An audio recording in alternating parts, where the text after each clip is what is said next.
Hey, thank you so much for checking out my presentation, the 52-week in-season, a training system for the high school athlete looking to train harder and smarter. I originally got the idea for this presentation from my friend Tim Karen. He owns a gym in California called Allegiant Gym, and they primarily train the general population. There is never an event that's being trained for specifically. Moreover, they're really training to be the best they can be in life. In contrast, the high school athlete is going to be in a situation where there are events every single weekend. There's practices multiple times a week.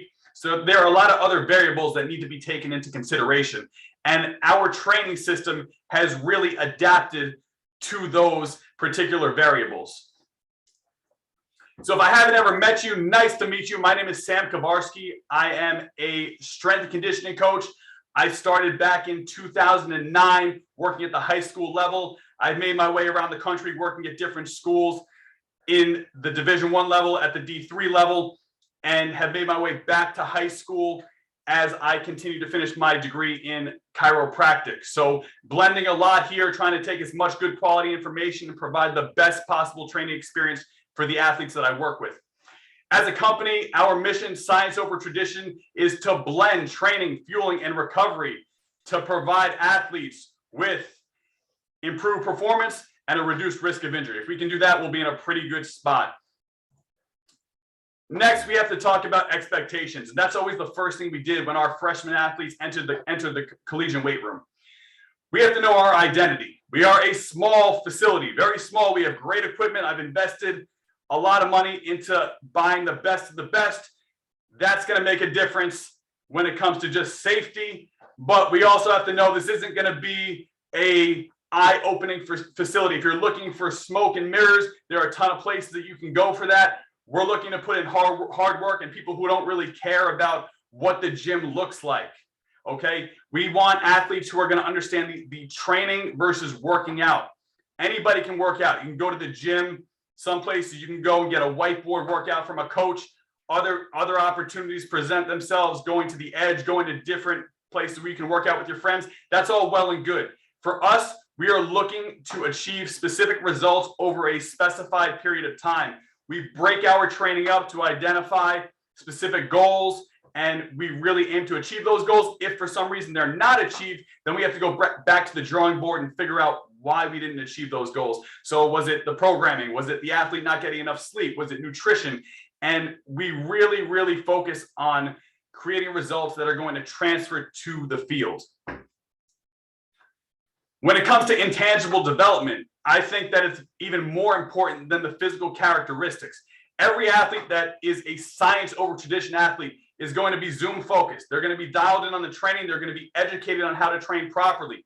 In the event that I wasn't present for whatever reason, or they had to go on vacation, they needed to train on their own, they're going to be Zoom focused. They're going to be educated. They understand the value of consistency and the value of getting their training program done on a regular basis. That's the only way we can get results. The next is uncommon maturity. Now, high school athletes, it is absolutely insane how much they have on their plate. SATs, homework, schoolwork, a social life. And on top of that, you want to throw in training. I get it. It's very challenging. And we really need to have athletes that have uncommon maturity because we know that they're going to make the best decisions. And we can educate them on how to do that, but it's really a foundational entity and characteristic that we look for when bringing in athletes to train with us. Selfishly competitive. We want athletes that are going to ask and really be fanatical about getting the ball in the fourth quarter with 10 seconds on the clock. We build that confidence through training. And once we have that, they're going to be confident regardless of what scenario presents. It could be entering the weight room for the first time in college. It could be they're participating in a really big game event. They will be ready for it mentally and physically. And we have to understand that actions are going to be more valuable than outcomes. What we do on a daily basis, on an hourly basis, and even if we break it down to the minute, to the specific set and rep, needs to be the most important thing at that time. And we really need to be where our feet are at. That's going to allow us to be successful. So if we combine all these different characteristics, it really creates the proper mindset that's needed to be successful at the high school level, and it will provide an outstanding foundation for what you're going to need at the college level when it gets even harder. So yeah, I've heard this all before. I've seen so many gyms that look cool. They have a nice turf. They have all this cool equipment. So what makes you different? Now, this isn't in any particular order, but I think there are a few things that need to be looked at when it comes to the science over tradition model and what we can provide, or what I can provide from training expertise. So experience is one thing. You know, if you can read as many textbooks and you can be scientific and have all this research laid out, but if you've never been in a coaching situation, it's going to be very challenging to provide athletes with the best opportunity, with the right cues, make changes on the go. Training is so much more than a science. It's really the combination of an art and a science, and our ability to blend that is where we are the strongest. I've coached in the Big Ten, in the SEC, in the Pac-12, at the D3 level, at the high school level, where we were ranked the #1 team in New York State. Really proud about that back in 2012. When I had started in 2009, there wasn't much of a strength and conditioning program. I was able to develop that, and really it presented such a learning experience for me that I was able to use and build out the rest of the way. Did internships all around the country, coached all around the country, and really have been able to use that experience to provide athletes with proper programming, proper education, proper communication skills. And that's really gonna be the unique aspect of this program. When it comes to education, personal education, it just seems somewhat valuable. I got my master's degree in exercise science from Springfield College. If you're not familiar with Springfield College, it is the mecca of strength and conditioning. What makes it different from, let's say, like a Southern Connecticut or a master's degree that you can get online? It's the experience that you get and the network that you get when you go to Springfield College. I think the last time I checked on the website, there were over 200 coaches that were at the professional or Division I level. The network within Springfield College and the expectation that comes along with graduating from there is extremely high, the highest standard in the strength and conditioning industry. So not only am I representing myself as a coach every time that I step on the floor, I'm representing Springfield College, and that means so much to me. Communication with athletes. I've done well over 10,000 hours of coaching. It's probably close to 2025 at this point. And there are things that you learn that you can't read in a book, and how to making changes on the fly, presenting certain cueing that is going to allow an athlete to understand what you're talking about, and then simple logistics and organization of the training program. In addition to that, when you're training with us in this particular scenario, it is going to be an individual setting. So there's not going to be any distractions. Athletes are going to be dialed into what the objective is. There aren't other athletes there talking to them. It's one-on-one. If we do expand to a small group setting, then it would only be up to 3 athletes. So it really gives the individual attention you need. And lastly, we are results oriented. So we're quantifying everything. We're going to be able to show you where you progressed and how you've improved over time. And again, if we can't show that, we need to go back to the drawing board and figure out why. Everything is going to be monitored. Everything's going to be ranked. And we're going to see how you progress over the course of your 4-year high school career. So when it comes to high school strength and conditioning, where do we even start? We have to look at a couple of parameters and then kind of figure this whole thing out, because there are so many things to take into consideration. First and foremost, high school athletes are starting with 0 to 4 years of a training age at best. That means the amount of time that they've spent in a real training program is absolutely minimal. Secondly, they have 52 weeks of active participation. If you're playing sports, you want to be the best at playing sports. That means you don't want to go in feeling sore. You don't want to go in feeling fatigued. So this really is a rest recovery management situation as well. We have to figure out how to provide the perfect amount of stress for each athlete. At the same time, we have to be able to give just the right dose in training and in education so that they're recovering properly and they're able to get the most out of their body when it counts the most. Limited nutrition education, another area that probably needs work. I've seen very few high school athletes that came in off the bat and knew how to dial in their nutrition. That's going to matter. Not eating enough, eating too much, all that stuff is going to have an impact. And we have a full nutrition protocol that we utilize with every high school athlete to ensure that they're educated and they know what they need to put in their body. So a lot of times people will talk about overtraining, but in reality, we have to think about being under recovered. And that goes into sleep, hydration, nutrition, and really go into training and all the extra stuff that I see that is unnecessary and really taking away from the athlete's success on the field. Everybody has a bucket, and that bucket is only so big. There's only so many things you can include. So we want to make sure that we're putting just enough into the bucket and making sure it doesn't overflow.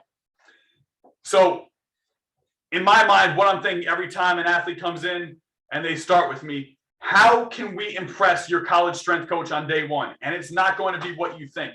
I've been on recruiting visits. I've seen thousands of athletes come through the door at the high school level trying to impress a collegiate strength coach. They're not going to care how much you squat. They're not going to care how much you bench. It's not about that. They want an athlete who is going to be mobile, who's going to be able to go through a full range of motion on any exercise that they ask. They want an athlete that's going to be explosive, and they want an athlete that is going to have the mental capacity to take on a collegiate program. So it's not what you think, and we prep you exactly for that. And I can do that because I've been there. I spent a lot of time in recruiting meetings and analyzing what type of athletes colleges are looking to bring in. So combined with your sports skill, the physical development component of this is very important. So whenever we create a training program, we want to start with the end in mind. And we have to think about some of the gaps that present themselves when athletes come in as 9th graders in comparison to 12th graders. And that's really going to be the nervous system response, the speed of the game, and how they approach their training and their workouts. So what we want to think about here is the number one physical quality may not be size. It's probably going to be strength. And the nervous system, somebody who's never trained before, has simply never been exposed to the type of stimulus that an older athlete has been exposed to. And through training, we can develop the right physical qualities in order to bridge that gap. Many people think that it's the need to provide more when it comes to sports skill. More is not better. Better is better. So we want to make sure that any work that is going on from a sports standpoint is quality work, similar to training. We don't want extra stuff that's being done just to get done. This recovery component is going to make athletes look a lot worse than they are, or it can make athletes look a lot better than they are. With that being said, minimal effective dose when it comes to training. How can we provide the least and get the most out of it, rather than providing an extensive training program that goes way over the limits from a volume standpoint, excessive sets, excessive reps, as that's really going to be a drawback over the course of multiple long seasons that are taking place that the high school athletes going through. And then lastly, we want to identify the key performance indicators that are going to transfer to sport. For us, that's going to be very specific, and it's not going to be how big our biceps are. Yes, that's important. Aesthetics is a part of this, but we want indicators that are going to actually transfer. And I'll give you a little bit of insight. Speed is going to be important. So when it comes to one-on-one program considerations, we have to design something that's going to be specific for the individual that we're working with. So there are a few things to think about here. Number one is neurotransmitter profile. And how you could kind of simplify that is the personality of the athlete. Are they going to be somebody who needs a lot of variety? Are they going to be somebody who can dial in and do the same lifts for a long period of time? Really playing to the neurotransmitter profile of the athlete is going to allow them to see greater progress, as they're not going to be bored. They're going to be excited about the next training session, and it's going to cater to what their specific needs are. When it comes to stretching and mobility, this is at the foundation of our pyramid. It's extremely valuable when we talk about individualization, as everybody is going to have specific restrictions that they could improve upon. We look at what's called passive range of motion. So let's just say I took your leg up in the air. That's me doing it. And we look at active range of motion. and that would be the athlete by themselves taking their leg in the air and having control of the range that we've shown that they can actually get to. So mobility is a little bit different than stretching. We have a number of different protocols within our mobility programming that are going to allow the athlete to work on their specific needs. That could be isometrics, that could be controlled articular rotations, and these are all different methods that we use depending on what the situation is. In some cases, athletes may be hypomobile and they're going to have a ton of range of motion. But if they can't control that range of motion, is it really helping us when it comes to sports performance? Next, we're going to look at anthropometry. So I have one athlete named Oscar. He's 6'7". I have a couple other athletes who are 5'6". So how we address anthropometry when it comes to exercise selection or limb length is going to be extremely important. So it's something to consider. Energy system demands. We have to look at the energy system demands of the sport, and that is going to be different in team sports versus individual sports. Track and field is going to be different than football. So we have to figure out exactly what those needs are, what those demands are, and then train accordingly. If we dive a little bit deeper, position-specific demands can influence how we set up our training. We primarily focus on improving general physical qualities, but there are situations where we may need to focus on a particular type of contraction modality. For example, more isometric work, basically pushing against an immovable object, something that would be more beneficial to somebody who played offensive line or defensive line in comparison to a wide receiver or defensive back. So lastly, body composition. We're going to take a look at body composition. It's not going to be the be all end all, but we don't want our athletes in a position where they have too much body fat. We know that from the research, there is a correlation directly to speed development and an increased injury risk if there is excessive adipose tissue. So we want to make sure that is in check. We also want to make sure that as we progress, we're putting on the right kind of weight. If our athletes are putting on weight, and usually over the course of a 4-year period, they will be putting on weight. We want to make sure that's good muscle and not fat. In addition, we're also able to look at hydration levels. We're able to look at something called phase angle, which is really important when it comes to overall health. And we use those to monitor progress over time. We're not hanging our hat on it, but it is important. So our hierarchy of athletic development provides a roadmap for how we approach training, program design, and progression. At the bottom, we'll see testing evaluation. That's a really important part. We look at different key performance indicators to guide us. We look at mobility restrictions. We look at the injury history of the athlete, and we're looking at what the athlete's trying to achieve. So those are all things that we look at during the testing and evaluation period. As we move up the pyramid into more things that into the actual physical qualities, we want to make sure that mobility is on point. If an athlete has no mobility at the ankle, we know that's going to be a risk for injury, number one, and also it's not going to allow us to do what we need to do. So if any corrections from a mobility standpoint need to be made, we're going to make those corrections up front. Secondly, we're going to make sure that work capacity is where it needs to be. Now, most high school athletes are not going to have an issue when it comes to work capacity because they practice all year round. But we want to make sure that they're in a position to be able to recuperate in between sets, in between reps, and it will allow for a greater training output over the course of a training session. Next, we look at general strength, and this is going to be the bread and butter for most high school athletes. A lack of strength is a huge gap that I have seen between older athletes and younger athletes. And it's no surprise here, it's not obvious, but sometimes we have to use that Yoakum's razor approach and really just take care of the most obvious thing. They need to get stronger. They've never trained before. So we have to address that first. Then as they improve and they get that general strength, we're going to look to improve explosive strength, elastic reactive strength, which is jumping using the stretch shortening cycle. Think about dropping down off of a box, then jumping right up. That's going to be more elastic reactive strength. And then finally, speed, which is the ultimate expression of all the previous physical qualities combined into one. So really important. Now, all these qualities can be present at all times, just in varying amounts. And this is called vertical integration. At the same time, we know what we want to emphasize the most for each athlete that we're working with because we have such a thorough testing and evaluation period. So this, ideally, if I was to start with an athlete in the 9th grade, we would organize a quadrennial plan.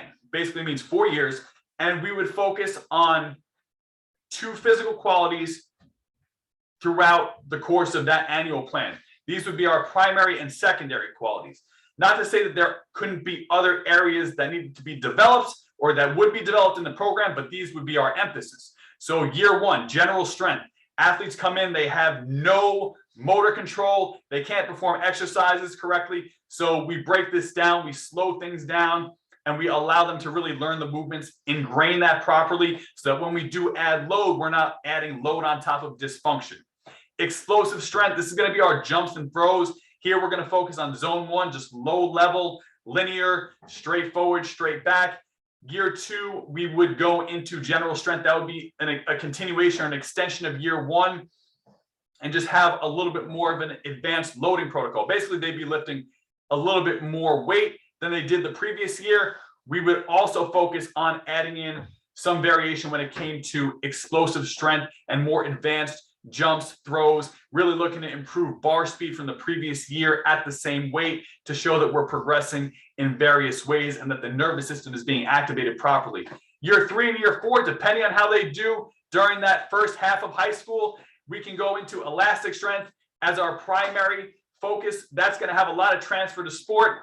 We'll create what's called a periodization model, basically, which means we're providing a specific stimulus to create a specific training effect for the athlete, and that will be the focus, but it won't be the only focus. Again, all the qualities are going to be present at all times. We focus on emphasizing 2. When we break down the annual plan a little bit deeper, we're looking at 12-week training phases. So each athlete is going to go through, ideally, 4 12-week training phases each year, with a 1-week peak week at the end of each training phase. So that 13th week of the year would be a way where we could reload, we could reassess, we could focus on specific mobility that may have played a part in suboptimal performance in the previous training block. We could focus on increasing size through some unique modalities over the course of that week, but it's a variable week, that week 13. Over the course of the first 12 weeks of the training phase, we can approach it in a number of different ways. Most of our high school athletes are going to be using what is called a linear model. So this means that if we start off front squatting for 5 reps per set at 95 pounds, we come in the next time or the next week and we bump the weight up to 100 pounds. So initially, because strength is based on nervous system response, we're going to be able to continually increase weight. Now, eventually, that's going to stop because you're not going to increase 5 pounds each week. But you could increase 5 pounds for one training phase. You could increase 2.5 pounds for the next training phase. And you could increase maybe 1.5 total pounds for the final training phase. And that's when we would switch out of this linear periodization model where we're not just increasing the load each time, because now the nervous system is used to what we're trying to do. We would switch to something called an undulating model or a block model, where we are using 2 different physical qualities, but we're alternating between the emphasis on each one. So usually we would do this by creating an accumulation block. That would be higher rep ranges, a little bit lower in terms of the amount of weight that we're using. And we would alternate this with something called an intensification block, where we have lower reps and we have higher weight on the bar, or more weight on the bar. Now, keep in mind, you can't train strength forever. And this is why that undulating model is so important. It gives the body a natural recovery mechanism and allows it to progress over a longer period of time, rather than just trying to get big forever or just trying to get strong forever. Even the best power lifters are going to incorporate high volume sets, high volume periods of training, and that's to provide the body with a proper restoration and recovery in order to peak for their meet. The block model is another model that we use in our 12-week training phases, and this focuses on improving one physical quality. So let's say we really wanted to dial in our strength. we would train for strength 75% of the time. 25% of the time, we would train for explosive strength or something like hypertrophy if the athlete needed to put on skeletal muscle mass. So this gives us an opportunity to really focus in on one physical quality and then adjust the percentage. So if we had 10 exercises that we did over the course of the week, then we know that 7 of those exercises would be geared toward strength, and 3 of those exercises would be geared toward hypertrophy. So the question always comes up, how many days should I train? It's a very common question, and the answer, as with many things, is it depends. But I'm going to go through some of the training models that we use, and these are going to be basically outlines for why you should train a certain number of days per week, and then how each of those days will correlate to you improving. So the method that I've been using lately, or most recently this year, is called the quad continuum method. And it is something that I picked up from the strength coach, Ben Prentice, who has a facility in Connecticut. Really, really helpful information here. But we focus on one contraction modality that could be eccentric, or our ability to absorb force, isometric, our ability to be strong at a specific angle, and concentric, the ability to put your eccentric and your concentric together. So the shortening and lengthening of the muscle, basically going down in a squat position and back up at a regular speed. That's a concentric rep. If it's an eccentric focus, you'd be going down very slowly on a squat, coming up quickly. And if it was an isometric emphasis, you may hold that bottom of that squat position for a certain period of time. And within those, you have a lot of different types of training methods, but that's kind of how the program works. Now, the reason that this is utilized is because in athletics, athletes are going to need to be able to absorb force. Think about planting and cutting. They need to be able to do that really well, or we saw in the Super Bowl what could happen. They need to be strong isometrically. So once they plant that foot, they need to be able to have control of their body, and being strong at specific joint angles is going to allow us to do that. And then lastly, we need to put everything together and be able to get out, be explosive, and be able to express our power concentrically. So another model that's commonly used is the upper lower split, and I've used this for a long time. This is really a 4-day-a-week training program where 2 days are upper, 2 days are lower. I found that if there is some type of injury or there's some limitation in the upper or lower body, then we could use something like this. It would allow us to place more of an emphasis on the opposite limb, on the non-injured side, or it would just allow us to have a different training modality if we had more time. But really, I feel that doing a total body training session is going to provide the most bang for the buck for the high school athlete, and it will be it will accommodate most schedules. So we could go on all day with this, but there is going to be a focus on repetition-based method, upper lower total, and the tier system. So that's another one that we could use. There's just so many ways. It depends on the athlete that comes in and what they're looking to achieve, how many days they're available, what their previous history is, and how quickly they pick up on the training.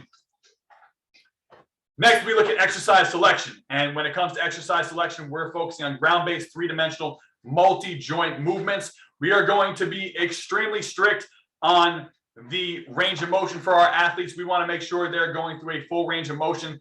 I really believe that if the body does not get exposed to a full range of motion, then when it is forced, which it inevitably will be, to achieve that range of motion during a sporting event, it's not going to know what to do. And when load exceeds capacity, that's when injuries happen. So something to think about, but full range of motion is going to be absolutely imperative for our athletes. And then, as I spoke about earlier, anthropometry, just how tall our athletes are, if they have long arms, if they have short arms, if they have long legs, if they have short legs, that's all going to play into how we figure out the exact exercises that we need to use for them. Now, when it comes to the training effect, we're looking at time under tension, we're looking at reps, we're looking at contraction modality. Now, time under tension means the amount of time that the athlete is under a bar or using a dumbbell, the total time of the set. People often get confused about reps versus time under tension. They think that 10 reps quickly is different than 3 or 4 reps done slowly. If they both equate to 20 seconds, then they're actually going to be the same amount of time. But when we use a focus on the tempo or the time under tension, our athlete was able to create better muscle contractions, was able to have better form, and was able to usually perform the exercises through a full range of motion, as opposed to just fast repetitions where the range of motion really isn't there and the time isn't where it needs to be based on the amount of reps prescribed. And then again, looking at contraction modalities, so we can emphasize the eccentric portion, we can emphasize the isometric portion, or we can emphasize the concentric portion. So all great ways to focus on getting a specific training effect. Next, we have to look at rest periods, and that's going to be so critical. Excuse me. Having a rest period of 2 minutes is much different than 4 minutes. And a lot of times the big problem with athletes going to the gym with their friends is that they don't realize when 2 minutes becomes 10 minutes. And having 10 minutes of rest is going to have a way different impact than having 2 minutes of rest. And if you're trying to train a specific quality, this is where you do not want to mess up.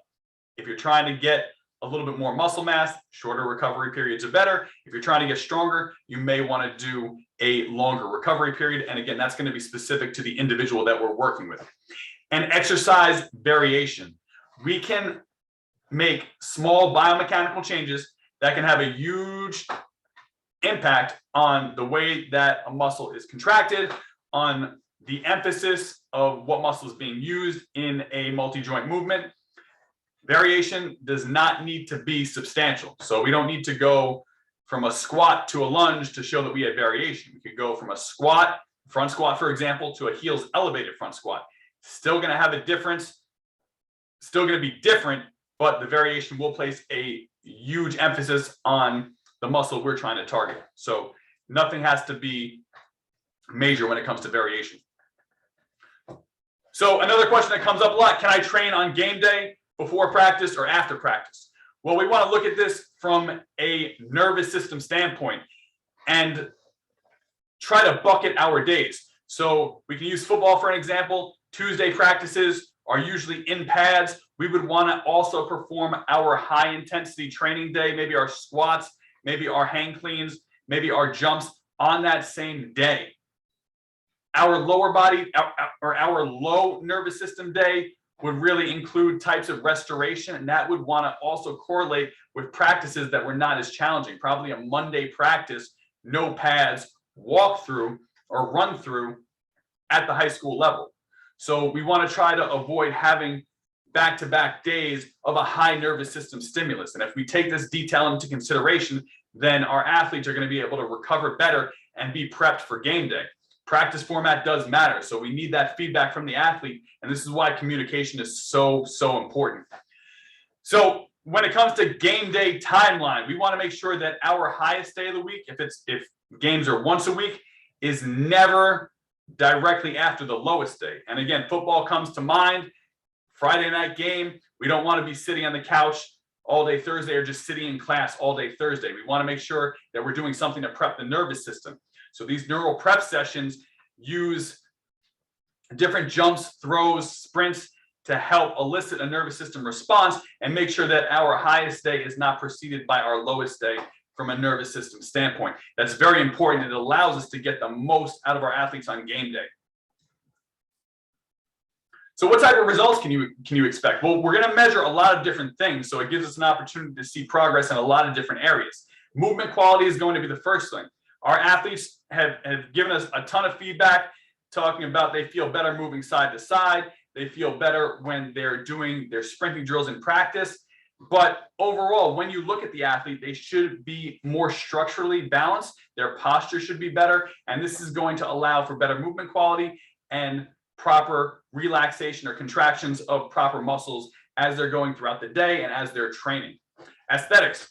Granted, if you've never trained before and you start training, you're going to look good. This is why it's so confusing to find a quality trainer. Initially, you're going to see great results with everybody, no matter what you do. We want to make sure that it's not only safe, it's reducing risk of injury, and it's providing the proper progression over an extended period of time. This is the stuff you can't see on paper, but it shows up later on. Relative strength. We want to be able to compare reps in the beginning to reps at the end. So there are a number of ways to do this. We could look at a chin-up, for example. Athlete starts off, they're not able to do a full range of motion chin-up. We progress over the course of 12 weeks. They're able to hit between 6 and 12 reps.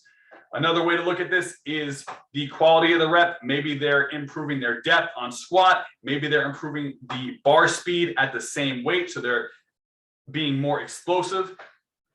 These are all things that we look at and things that we evaluate from session to session, from block to block.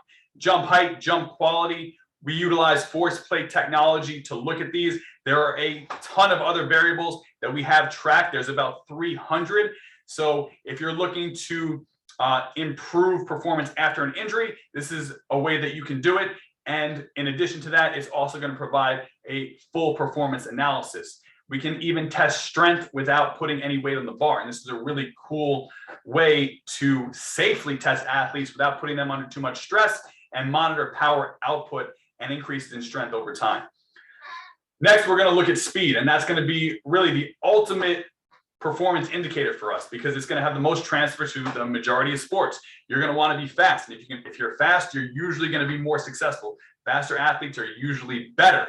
So we're going to measure that. When it's warm outside, we're in the Northeast, we are going to track 10 times. We are going to track 20 times. We're going to look at a bunch of different timing splits, and that is going to give us a good indicator as to whether or not all the physical qualities and prerequisites for speed are coming together properly. So nutrition is another big part of this. I don't have an appetite. I'm a picky eater. I love fast food. I can't count calories. Should I be using supplements? All common questions. So we have to look at our nutrition hierarchy. And when it comes to the nutrition hierarchy, quality is at the foundation. Quality food is going to allow our body to function optimally. We want to make sure that we're not inflamed. And the hard part about this is that high school athletes often won't feel this, so they won't understand how detrimental it is. But the reality of this is, if our athletes are constantly eating fast food, constantly eating sugar, then they're going to be more inflamed. And the biggest problem is when injuries happen, which in most sports they inevitably will. We want to reduce that risk, but they inevitably will happen. Then it's a slower return to play because of that inflammation. So we want to reduce that right away. In addition, we can't focus on what we consume. We can only focus on what we absorb. That's all that matters. And if we're highly inflamed, it's going to be tougher to absorb food. If we're eating crappy food, then it's going to be really tough to absorb the nutrients that are in it, if there are any nutrients at all. Next, we want to look at quantity, and this could be debatable as the foundation, but we want to make sure we're eating enough for our sport, or we're eating the right amount for our sport. A lot of people don't realize that they're under eating when they track their food for the first time. It's significantly less food than what they need in order to build muscle and in order to just be healthy. So it's something we want to monitor, and we tie that directly into body composition measurements and just make sure that our athletes are staying on track. If an athlete happens to gain a significant amount of weight over a short period of time, we also use our force plate technology to monitor whether the weight that was gained is actually contributing to their power output. So we're going to figure out exactly if what you're putting in your body is best for you. Now, we can also look at the type of food that you have on your plate each meal. This is talking about protein, fat, carbohydrate, vegetables, what ratios, what portion size are going to be best. Next, we'll look at timing. And this is really up higher at the top of the pyramid because it's not as important, but it is a variable that if our athletes demonstrate uncommon maturity, they're going to be able to benefit from this. And taking advantage of really pre and post-workout nutrition meals are going to be so valuable. And then lastly, top of the pyramid, supplementation. We do not want to mow the lawn while the house is on fire. And that basically means worrying about supplements before we have everything else in place.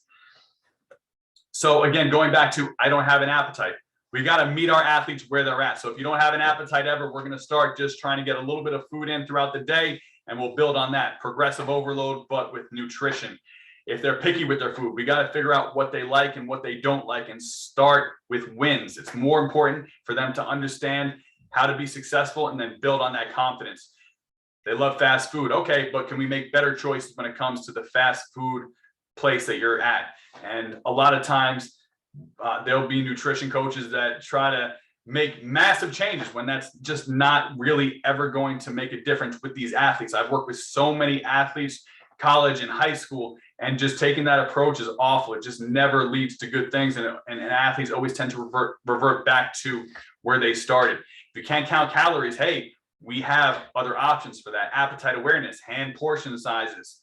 So those are other ways that we can focus on monitoring food quality or food quantity. In addition, we tend to utilize food frames where athletes are sending us pictures of what they're eating throughout the day, which has been a helpful way to get some realistic information about what their portion sizes look like, what the food on the plate looks like, and if that correlates to what they're saying when they talk to me. So should I be using supplements? And this is always a conversation that comes up from parents, from athletes. It depends. We know that if we are going to use supplements, they're going to be the highest quality, they're going to be NSF certified, and they're going to have research that backs them up. And I'll leave it at that right now. Specific questions, feel free to contact me on specific supplements. So there's also a program design entity when it comes to nutrition. We're looking at neurotransmitter profile from the same capacity. Personality is going to impact how we approach nutrition variety, how we approach our coaching expectations for each athlete. And this is very, very important. Next, we have to look at shaping the path. If you tell an athlete to eat more protein, but there's never protein available in the house, then we have to figure out how to get that protein available in the house and make sure that it's easy, convenient, and it can be readily available when it needs to be. And that's a situation that needs to be worked with the parent and with the athlete. So it's usually not just the athlete who's making these decisions. Next, what looks like laziness is often exhaustion. Most nutrition coaches will get very, very fed up because they think that nutrition is the only thing in the athlete's world. More realistic view, there are a whole bunch of different variables. Nutrition is probably at the bottom of the list. So when athletes have a bunch on their plate, what really looks like laziness is often exhaustion. When they're reaching for that pizza, when they're reaching for that fast food, it's quick and convenient. How can we set them up for success rather than just provide them with negative feedback and tell them they have to do things differently? All right, so there are, again, many ways to quantify food, and mowing the lawn while the house is on fire, I can't say it enough. Don't focus on supplements unless you have everything else in place. Now, when it comes to peri-workout supplementation, I find this to be very, very helpful for our athletes that have progressed a little bit through our program. They have a pre-workout meal, they have a pre-workout supplement, they have an intra-workout supplement, a post-workout supplement, and a post-workout meal.